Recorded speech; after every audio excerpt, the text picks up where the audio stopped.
ఇదే కదా భ్రమ అంటే.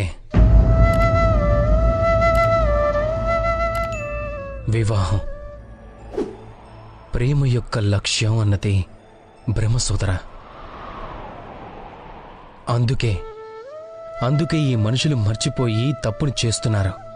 అనుకుంటారు వివాహమే ప్రేమ యొక్క లక్ష్యం అని. మనుషులు ప్రేమని పొందటాన్నే ప్రేమని అర్థం చేసుకుంటారు. ఇప్పుడు చూడండి, ఈ ప్రపంచంలో కొంతమంది అదృష్టవంతులు వాళ్ళ ప్రేమించిన వాళ్ళనే వివాహం చేసుకుంటారు. మరి కొంతమంది ఎలా ఉంటారు అంటే, వాళ్ళు ప్రేమించకపోయినా సరే వేరొకరి మెడలో దండ వేయాల్సి వస్తుంది. కానీ వీరిద్దరూ పొరపాటు చేస్తున్నారు సోదరా. వివాహం తర్వాత వారు అనుకుంటూ ఉంటారు, మేము అన్నిటినీ పొందాము అని, మేము ప్రేమని పొందగలిగాము అని, మా లక్ష్యం పూర్తయ్యింది అని. కానీ ఆ తర్వాత ఈ ప్రేమ అనేది ఏదైతే ఉందో ఎప్పుడో ఒకప్పుడు మాయమైపోతుంది. మరియు ప్రేమ పొందలేని వాళ్ళు ఆ ప్రేమ దొరకలేదు అనే బాధలోనే ప్రేమని మర్చిపోతారా? నువ్వు చెప్పిందైతే నిజమే కన్నయ్య.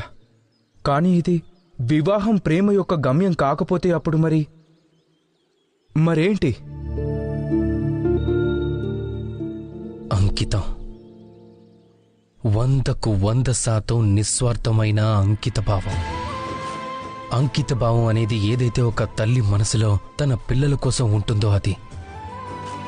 ఎందుకంటే సోదరా, ఈ ప్రేమ అనేది పొందటం కాదు, ప్రేమను ఇవ్వటం.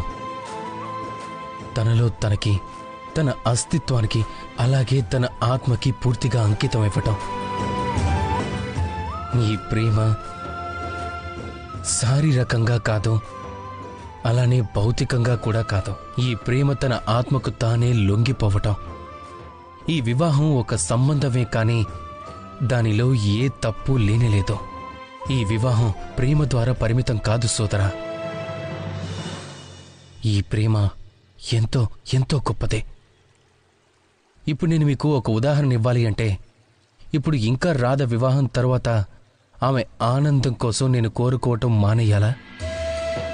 నేను ఎందుకు ప్రయత్నించకూడదు రాధ తన జీవితంలో ఎప్పటికీ సంతోషంగా ఉండాలని?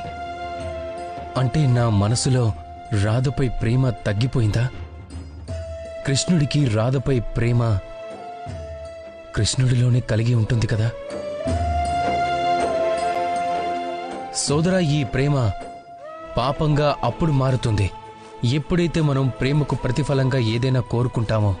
కానీ ఈ ప్రేమలో అంకితమైతే గనక అది అనైతికత కాదు, అలాగే పాపం కూడా కాదు.